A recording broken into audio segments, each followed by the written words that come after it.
अच्छा जी, आज हमने prepositions को पढ़ना है।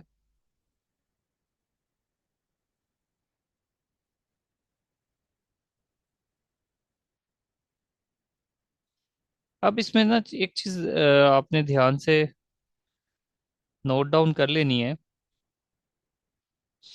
कि preposition, एक preposition होती है जनरल। ठीक है, हम उन जनरल prepositions को पढ़ेंगे। और एक preposition होती है जिनको हम कहते हैं prepositional phrases, यानी किसी वर्ब के साथ कौन सी preposition आएगी उसको preposition phrase कहते हैं। ठीक है, phrasal verbs कहते हैं, सॉरी, phrasal verbs, उनको phrasal verbs कहते हैं। अब उसको याद करने का, उसको तैयार करने का ज्यादा इंपॉर्टेंट वही है। उसका तरीका क्या है कि आप पास पेपर्स उठाओ। फर्स्ट ऑफ ऑल तो पीपीएससी का जो भी स्टूडेंट है, पास पेपर उस पर फर्ज है, पास पेपर की रिवीजन उस पर फर्ज है। पास पेपर आप बार बार करो, तैयार करो। आप लोगों ने क्या करना है, आपको मैंने ग्रामर करवा दी, आपको 95% पास पेपर की ग्रामर आ जाएगी। Propositions active voice direct indirect करवाऊंगा, 95% आपके वहीं से आएंगे जो मैंने करवा देने हैं। लेकिन synonym, antonym, preposition and idioms, ये वो चीजें हैं जिनको आपने पास पेपर से पढ़कर खुद से नोट्स बनाने हैं। ठीक है, पास पेपर में पढ़ते जाए। आजकल तो पास पेपर की जो बुक्स हैं वो सब्जेक्ट वाइज डिवाइड होके आ रही हैं। आपने क्या करना है, बुक ले लेनी है, न्यू जो लेटेस्ट एडिशन है पास पेपर का, उसमें आप जो कि अभी इंग्लिश के लेक्चर्स चल रहे हैं तो आपने जस्ट इंग्लिश के पेपर ही पढ़ने हैं इनिशियली। आप लोग एटलीस्ट 3 से 4 साल के पेपर्स तो करें, 25 से स्टार्ट करें, 24, 23 और 22 एटलीस्ट ये करें। ठीक है, इन फ्यूचर जब ये तैयार हो जाएं तो फिर 19 20 भी कर लीजिएगा, क्योंकि हम अपने टेस्टिंग सेशन में करवाते हैं 19 20 भी। तो ये है जी प्रपोजिशन, मतलब जो पोजीशन है, किसी की पोजीशन को जाहिर करती है प्रपोजिशन। एक लिंक क्रिएट करती है, किसके दरमियान करती है, कैसे करती है, कितनी टाइप्स की होती है, किस तरह से यूज करते हैं इसको, ये सब हम पढ़ेंगे आज। ठीक है, it relates to noun and pronoun to some word, ये प्रीपोजिशन है। ठीक है, सम वर्ड का कनेक्शन बनाता है नाउन और प्रोनाउन के साथ। कैसे जी? द वाटर, वाटर नाउन है। The water in the glass is cold. ठीक है, यहां पर ये जो इन है, इसने एक्चुअली वाटर का गिलास के साथ एक ताल्लुक बनाया है। Water in the glass is cold, ये एक अलग बात है। Water in the glass. You may go with your brother, तो you may go with your brother. अब यहां पर एक्चुअली इस गो का कनेक्शन है, नहीं एक्चुअली ये यू का कनेक्शन ही है। यू गो किसके साथ जाएगा जनाब? With your brother. तो इसमें दो नाउन्स का कनेक्शन बना हुआ है, यू और your brother. With you, with your brother है ये, असल में यू विद योर ब्रदर है। यहां पर इसका कनेक्शन बना है। बनाया किसने? विद ने। ठीक है, फिर देखें preposition एंड कंजंक्शन के दरमियान डिफरेंस क्या है। कंजंक्शन क्या करती है, दो क्लॉजेस को या दो फ्रेजेस को आपस में जोड़ती है। ठीक है, आई एम स्टेइंग, मैं यहां पर ठहरा हूं, until he brings the money. यहां पर एक क्लॉज है ही ब्रिंग्स द मनी, ठीक है, या अनटिल से स्टार्ट कर लें। और दूसरी है आई एम स्टेइंग, मैं यहां से। तो दो क्लॉजेस को आपस में जोड़ने वाले क्या है, ये कंजंक्शन है। दो क्लॉजेस को जोड़ दिया उसने। जबकि preposition क्या करती है, नाउन एंड प्रोनाउन को टू अनदर वर्ड, ये कनेक्शन बनाती है। मिसाल के तौर पे, the road is building over the canal. अब इसमें ये बिल्डिंग है, ये तो वर्ब है। द रोड, ये नाउन है असल में। द रोड कहां पर है? ओवर द कनाल है। असल में द रोड कहां पर है? ओवर द कनाल, कनाल के ऊपर है। बाकी वो जो वर्ब ऐड कर रहे हैं उसको आप समझ लें कि वो एडिशनल है, कोई दूसरी बात कर रहा है, उसमें तो सेंटेंस कंप्लीट आ जाएगा ना। रिलेशन किसका है? इस नाउन पर नाउन का इसके साथ बनाया है। अगर ओवर हटा दें तो द रोड द कनाल बन जाएगा। लेकिन हमने क्या किया, ये प्रपोजिशन डाल के बताया है द रोड कहां पर है? ओवर द कनाल है।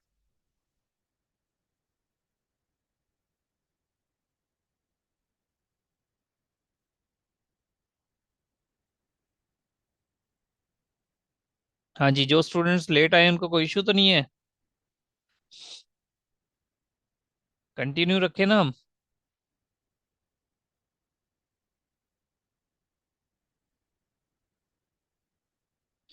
prepositions पढ़ रहे हैं जी। ठीक है। Some words may be both preposition and conjunctions, कुछ ऐसे वर्ड्स भी हैं जिस तरह अभी हमने until पढ़ा, ये preposition भी है और conjunction भी है, डिपेंड करता है हम इसको किस तरह से यूज कर रहे हैं।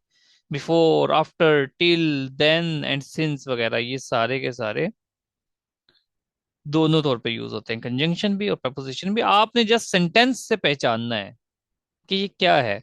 अब यहाँ पर दो prepositions है हमारे पास, टिल और अनटिल, इसका थोड़ा यूज समझ लेना कि क्या है, कहाँ पर है, थोड़ा सा डिफरेंस है, इसको ध्यान से समझ लेना। टिल और अनटिल में, जो टिल है implies an action that continues up to a specific point of time। जब आप specific point of time की बात करोगे तो टिल आएगा, जबकि until denotes a time period up to a certain point or specific time।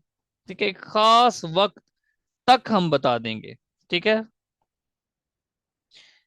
ये खास वक्त तक होता है जब वो मुकम्मल हो गया, लेकिन इस टिल में क्या है, एक ये कंटिन्यूएशन है एक्चुअली। टिल में कंटिन्यूएशन है, एग्जाम्पल नहीं समझे। I stayed up till midnight, यानी कि मैं वहां ठहरा रहा जब तक के रात हो गई। अब दूसरी एग्जाम्पल समझे अनटिल की। I will be at the office until 5 PM। मैं ऑफिस रहूंगा कब तक जी? 5 PM तक।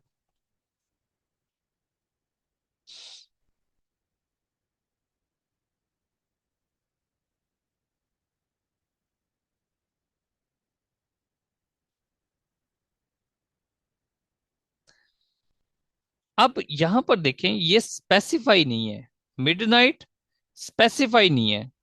एक्चुअली में देखें, एक और मैं आपको बात बताऊं, कहीं पर कुछ रिसर्चेज आप करोगे वो कहेंगे अनटिल और टिल में कोई फर्क नहीं है, लेकिन अनटिल जो है वो ऑफिशियल में एकेडमिक में यूज होता है, टिल नहीं यूज होता। जब आप एकेडमिक राइटिंग्स करते हो तो आप अनटिल यूज करो इंस्टेड ऑफ टिल, ये बात भी है। ठीक है, लेकिन पहले मैं यही समझाता था कि आप टिल और अनटिल में से अनटिल लिख लें, लेकिन अब पीपीएससी ने अनटिल का ऑप्शन भी दे दिया, टिल का भी देने शुरू कर दिया। ठीक है, तो इसको समझना और जरूरी है। हम थोड़ा और इसमें जाते हैं, इसके और सेंटेंसेस देखते हैं कि कहाँ पे और फर्क क्या है। मिसाल के तौर पे preposition वाले ही देखते हैं। टिल क्या, the baby slept till 8 o'clock। Until क्या, the bank gave us time to submit our documents until tomorrow.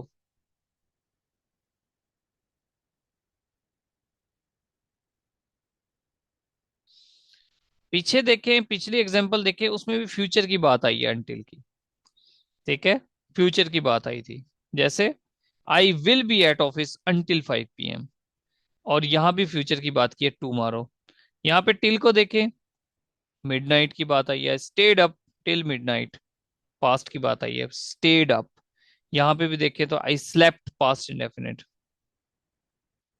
अच्छा, मुझे पता नहीं क्यों यहाँ पर एक मेरे जहन से, या तो इसका जो बिल्कुल स्लाइड सा डिफरेंस था ना, वो थोड़ा स्किप हो गया है एक्चुअली। मैं आपको या तो ग्रुप में वॉइस करूंगा क्लास के बाद ना, या आपको नेक्स्ट क्लास में समझाऊंगा कि ये थोड़ा सा स्लाइड डिफरेंस है क्या एक्चुअली। ठीक है, और मुझे आपने याद भी कराना है, अगर मैं भूल जाऊं तो मुझे काइंडली याद भी करवा देना कि भाई टिल और अनटिल में वो डिफरेंस क्या है।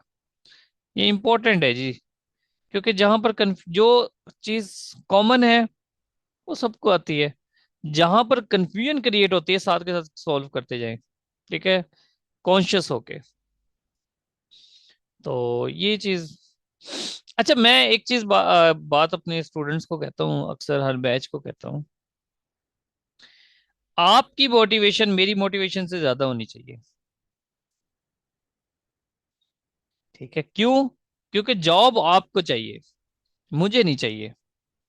मैं तो अल्हम्दुलिल्लाह 17 स्केल पे बैठा हूँ, मुझे तो नहीं, मेरे मुझ में मोटिवेशन कम हो सकती है।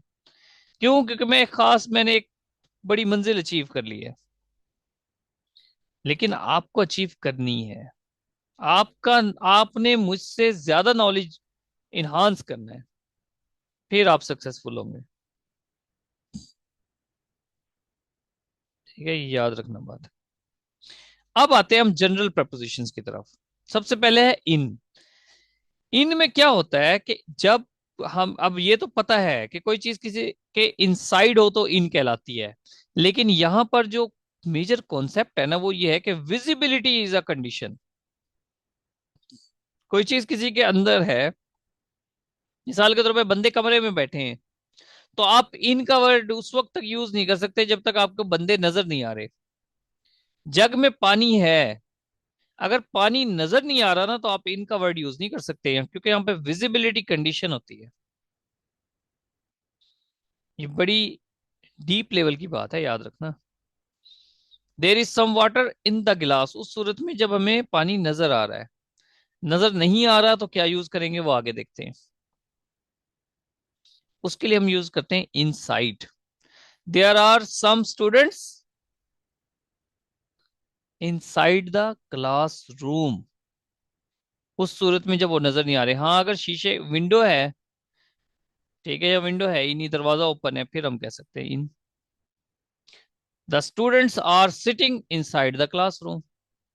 There are there is some water inside the jug, inside the jug. ठीक है, सर आउट। एक क्वेश्चन है। हाँ जी। ये जो अभी आपने कहा है कि जो चीज इन वहां लगाना जहाँ पर हमें कोई चीज मतलब विजिबल हो। हम्म। जी जी। तो लास्ट टाइम जब मैंने बीपीएससी दिया था तो उसमें एक क्वेश्चन था, guava is rich in vitamin सी।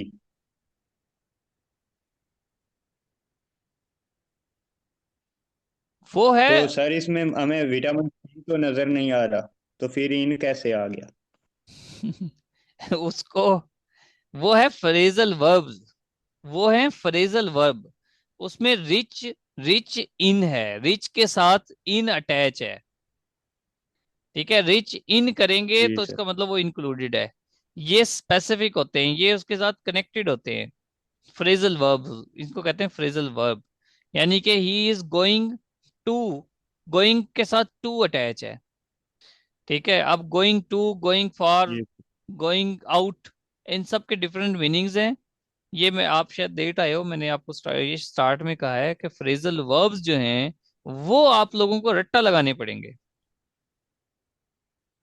ठीक है, कि जी सर। कौन से वर्ब के साथ कौन सी प्रपोजिशन आ रही है, उसका क्या मीनिंग है, उसको आप पास पेपर से पढ़ो। सॉल्यूशन सिर्फ यही है कि पास पेपर से पढ़ो और उसका सामने मीनिंग लिख जी दो। सर। बस, उसका और कोई सॉल्यूशन नहीं है।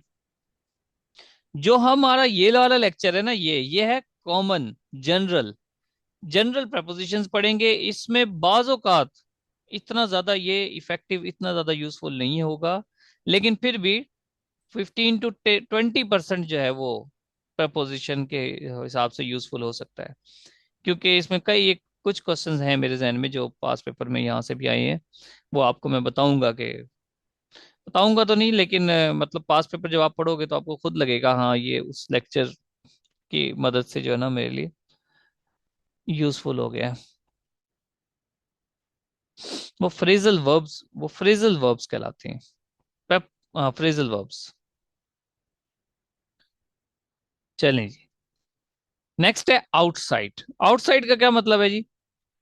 कि we are sitting outside the room. जब आपके कहीं रूम बैठे हैं, आउटसाइड द रूम, बाहर बैठे हैं, उस कमरे से, उस लोकेशन से बाहर बैठे हैं, तो outside the room, very simple है। ऑन, ऑन में क्या होता है, यहां पर physical contact is a condition. अब हम जनरली कह देते हैं कि वो फलां चीज उसके ऊपर है, जब तक, जिस तरह आप देखें ना, टेबल के ऊपर भी तो पंखा है, लेकिन पंखे और टेबल के दरमियान बहुत ज्यादा स्पेस है, तो हम वहां ऑन नहीं यूज कर सकते। हाँ, टेबल पे गिलास रखा है तो हम कह सकते हैं ऑन को वहां यूज हो सकता है। तो जैसे ये bucket, bucket, the bucket is present on the table, तो यहाँ पे ऑन द टेबल हो सकती है। The glass is on the table, simple यूं कर लें, the glass is on the table. Physical contact is mandatory. और भी डिफरेंट कंडीशंस आएंगी, अगर फिजिकल कांटेक्ट नहीं है, कोई चीज वहां से मूव कर गई है तो क्या करेंगे। यहां पर एक रूल याद रखें, आइलैंड के साथ इन नहीं आता, ऑन आता है। ये रूल्स हैं, ये डिफरेंट रूल्स हैं। जिस तरह से दीवार के साथ ऑन आएगा, the clock is hanging on the wall. ठीक है, इसी तरह जब आइलैंड की बात करेंगे, we spend 4 days in an island, नहीं ऑन एन आइलैंड। ये इसके साथ फिक्स है, आइलैंड आइलैंड के साथ ऑन आएगा। The clock is hanging on the wall, map के साथ भी ऑन आता है। ठीक है, सरफेस पे है ना, अगर सरफेस पे चीज है तो फिर वो ऑन उसके साथ आता है। फिर ऑन टू, जब कोई चीज मूवमेंट करती हुई, अगर इस तरह मूवमेंट करते हुए किसी सरफेस से क्रॉस कर जाए तो ऑन टू कहते हैं। मूव किया और वहां पर आ गई, इस तरह the cat jumped on to the table. अब उसकी मूवमेंट शो हो रही है, उसने जंप किया और टेबल पे बैठ गई। The cat jumped on to the table, इसमें मूवमेंट आ रही है।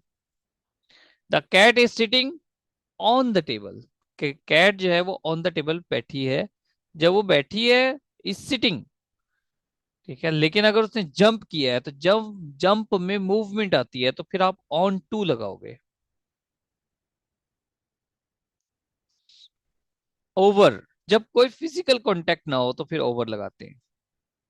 The cat jumped over the table, the cat jumped over the table, यानी कि टेबल के ऊपर नहीं बैठी, वो जंप कर गई है। The cat jumped over the table.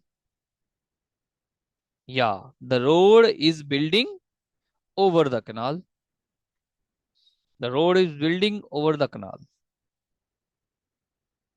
इसे भी हो सकता है। ठीक है, फ्लाई ओवर, जिस तरह फ्लाई ओवर होता है ना, वो रोड के ऊपर होता है तो फ्लाई ओवर कहलाता है। नीचे रोड है, ऊपर फ्लाई ओवर। फिर अबव, अब यहां पर इस चीज को ध्यान से समझना, अबव क्या होता है। Rarely use, it is size oriented, usually use to comparative analysis. कोई चीज किसी के ऊपर है तो जरूरी नहीं कि अबव आए, एग्जैक्टली ऊपर है तो जरूरी नहीं है। कंपैरेटिवली अगर वो उसके ऊपर है तब भी हम अबव लगाते हैं। ठीक है, कंपैरेटिवली अगर ऊपर है तब भी अबव लगाते हैं। मिसाल के तौर पे, मरी इज अबव सी लेवल, मरी सी लेवल से ऊपर है। ठीक है, मरी को कौन सा समंदर लगता है। शबाना, शबाना अक्सा बताएंगे, अक्सा नहीं है। शबाना आप बताओ, मरी को कौन सा सर समंदर मरी लगता है। एक मिनट, एक मिनट, एक अंदर। एक मिनट। शबाना, मरी को कौन सा समंदर लगता है।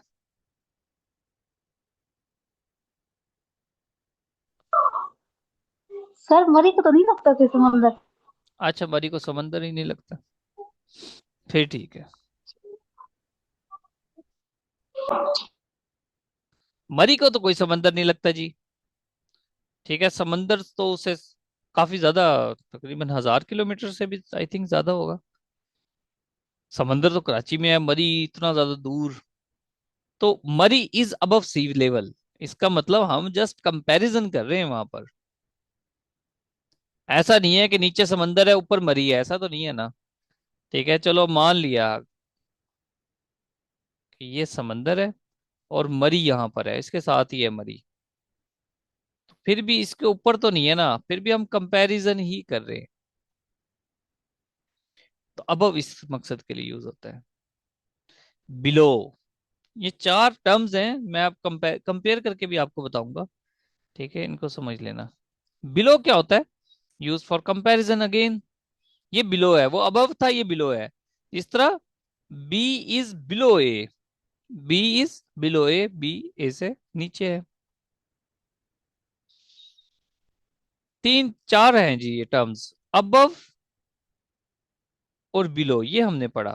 पॉइंट ए से हमने कहा कि बी इज बिलो ए, इसका मतलब एग्जैक्टली नीचे होना जरूरी नहीं है, वो है भी नहीं एग्जैक्टली नीचे। ठीक है, वो बिलो ए है बस। थोड़ा सा साइड में है तो कोई बात नहीं है, थोड़ा सा साइड में है और अबव है तब भी अबव यूज करेंगे। अगर एग्जैक्टली ऊपर हो, एग्जैक्टली ऊपर हो तो ओवर आता है, एग्जैक्टली नीचे हो तो अंडर आता है। जिस तरह फ्लाई ओवर, फ्लाई ओवर कहाँ होता है, रोड के एग्जैक्ट ऊपर होता है ना, नीचे रोड है, ऊपर फ्लाई ओवर है, तो इसलिए हम कहते हैं फ्लाई ओवर है, एग्जैक्टली ऊपर। अंडर पास, अंडर पास क्या होता है, ऊपर रोड जा रहा है और ये क्या करता है, ये यहां से यूं करके चला जाता है, ये अंडर पास है।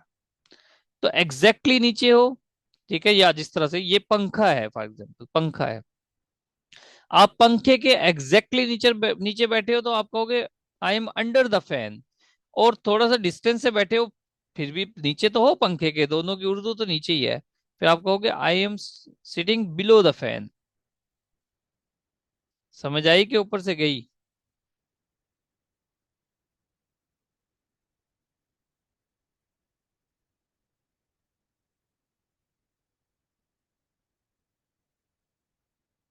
ठीक है।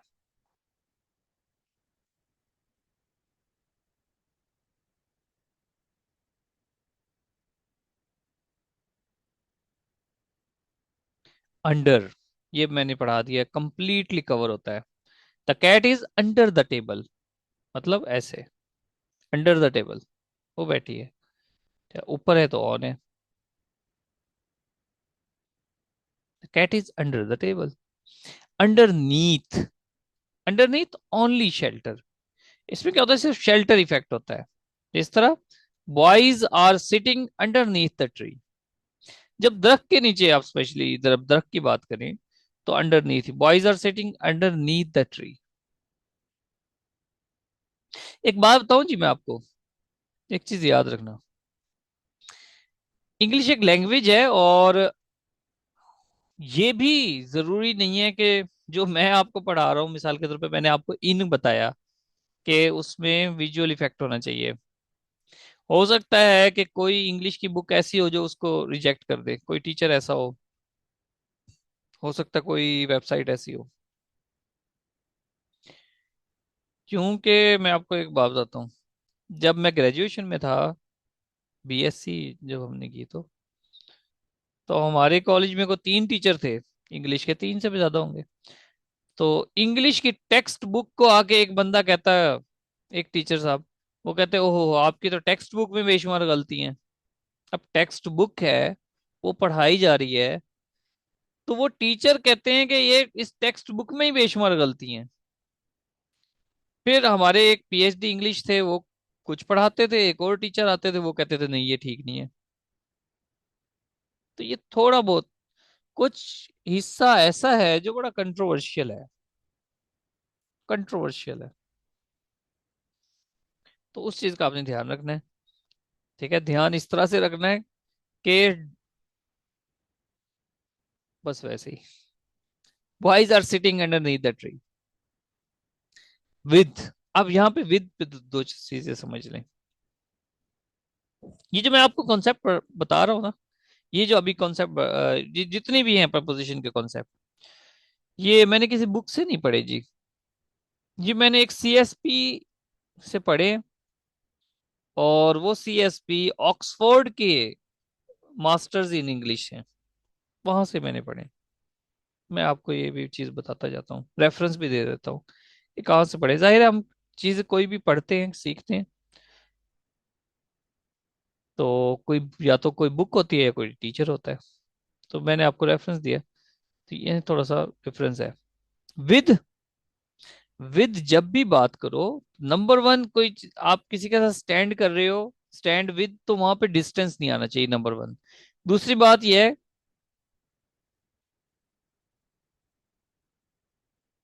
कि कोई इमोशनल वैल्यू इंटरेक्शन नहीं है, इमोशनल इंटरेक्शन नहीं है एक्चुअल में।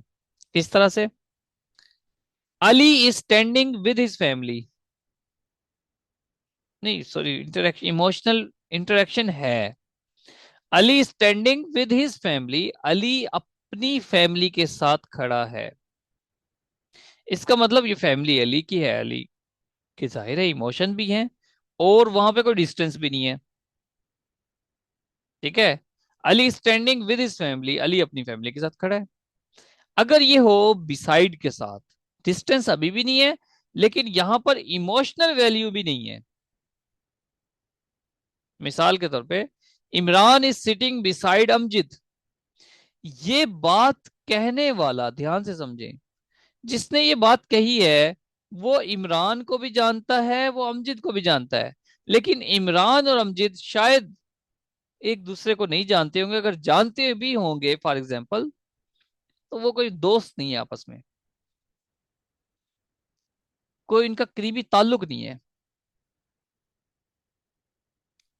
Imran is sitting beside Amjad, he was standing beside his family. ध्यान से समझे, ही एक बंदा है। अब आपको ये लग सकता है कि हिज जो आया है वो इस हिज ही के साथ आया है। जरूरी तो नहीं है। पैराग्राफ में किसी और का जिक्र भी तो हो सकता है ना। पैराग्राफ में किसी और का जिक्र हो रहा है और ये हिज उस बंदे के लिए आया है, वो उसकी फैमिली के साथ खड़ा है। इसका मतलब ये है कि हिज कोई और बंदा है, ये जो ही है ये कोई और है, और ये हिज कोई और है जिसकी फैमिली के साथ वो खड़ा है। यहाँ पे मुझे ओके कर दीजिए, बात समझ आइए कि ऊपर से गई है। He was standing beside his family, इसका मतलब ये उसकी फैमिली नहीं है, ये किसी और की फैमिली है। ये समवन एल्स तो हमने ऐड कर दिया ना, समवन एल्स, ये समझने के लिए, ये अंडरस्टूड है।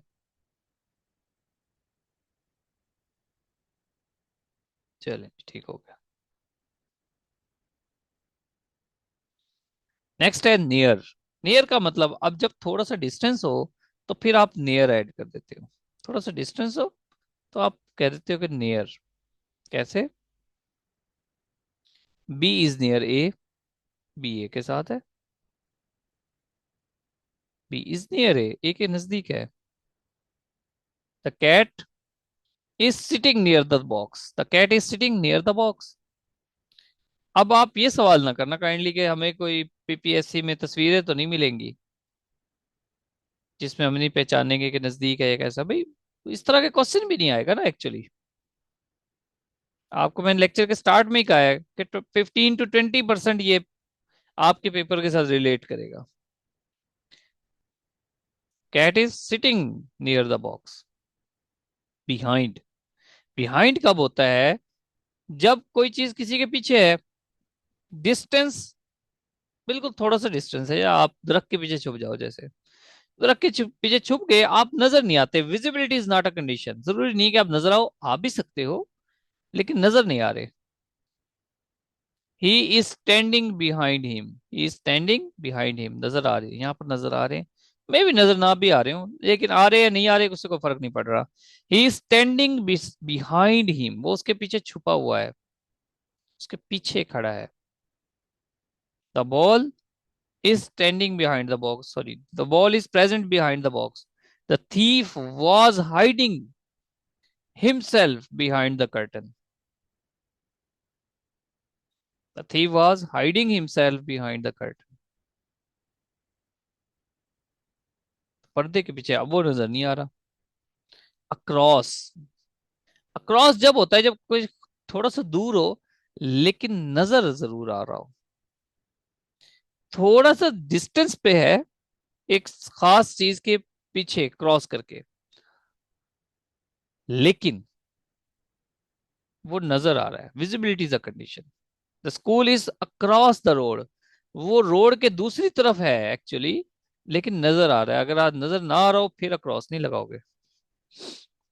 School is across the road. Across the board accountability ये अलग चीज है, वो अक्रॉस द बोर्ड अकाउंटेबिलिटी ये तो एक ईडीएम हो गया ना। अब अगर आपको नजर ना आ रहा हो कोई चीज, स्कूल बहुत दूर है, नहीं नजर आ रहा, फिर क्या लगाओगे? बियॉन्ड भी लगा सकते हैं। ठीक है, बियॉन्ड जब विजिबल नहीं है, डिस्टेंस बहुत ज्यादा है। बी इज बियॉन्ड ए, एक कंपैरिजन में भी है। B is beyond A, B A से दूर है। अब कितना दूर है, कितना दूर है, इतना दूर है कि नजर नहीं आ रहा, बस ये याद रखना। अरे भाई बी तो ए से काफी दूर है, बियॉन्ड ए, ए के पीछे है, ए से परली तरफ है, beyond a. Ahmad lives beyond the Ali's home, Ahmad lives beyond the Ali's home, Ahmad Ali के घर के पीछे रहता है, इसका मतलब अली का घर नजर नहीं आ रहा, या अहमद, अहमद का घर नजर नहीं आ रहा, Ahmad lives beyond the Ali's home, Ali के घर के पीछे रहता है, नजर नहीं आ रहा वो एक्चुअली, विजिबिलिटी नहीं है, वो बिल्कुल पीछे रह रहा है ना, विजिबिलिटी नहीं है।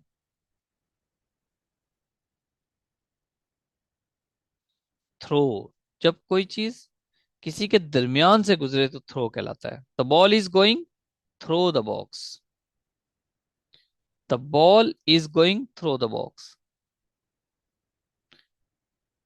इस तरह स्विमिंग थ्रो द कनाल, ठीक है, क्रॉस करना हो तो क्रॉस द कनाल, वो एक अलग चीज हो जाएगी। The ball is going through the box, box के दरमियान से जा रहा है। लॉन्ग, साथ साथ, दरिया के किनारे, he is walking long the river. ये आपके लिए हेल्पफुल उस वक्त हो सकता है जब आपको कोई फ्रेजल वर्ब नहीं आते, फॉर एग्जांपल, तो आप देख लेंगे, अंदाजा लगा लें कि भाई ये दरिया है, दरिया के साथ साथ बंदा वॉक कर रहा है, तो अलोंग आना पॉसिबल है, ठीक है, अलोंग आना पॉसिबल है। टू, अगर आप किसी की चीज की तरफ जा रहे हो, ठीक है, एक सर्टन डायरेक्शन है, towards something, to, towards something, तो टू आ जाएगा। He is going to school, direction show कर रहा है, ठीक है। फिर from, he is coming from school, वो वहां से लोकेशन है ना। कमिंग फ्रॉम अदर डायरेक्शन और person, the rate, you are coming from market, are you coming from market, yes या नो, सिंपल है, उसकी तरफ से आ रहा है।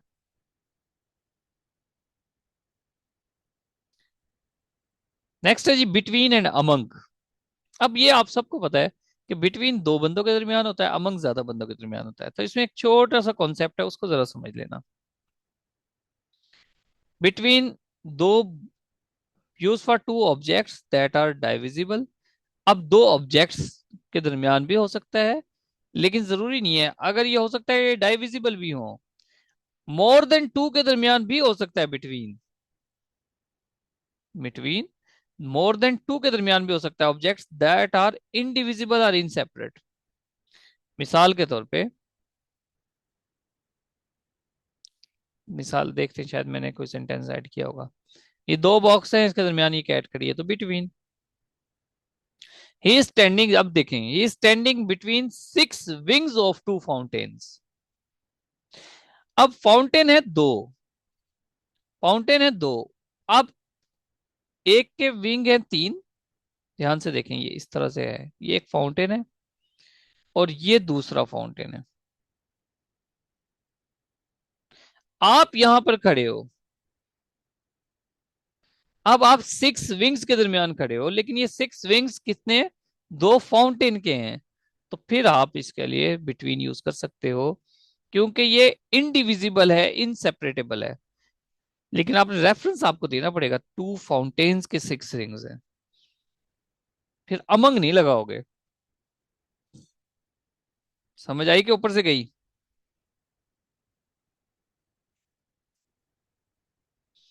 अब आते हैं जी हम, ये ज्यादा इंपॉर्टेंट है, ये पेपर के लिहाज से, ये आ जाते हैं।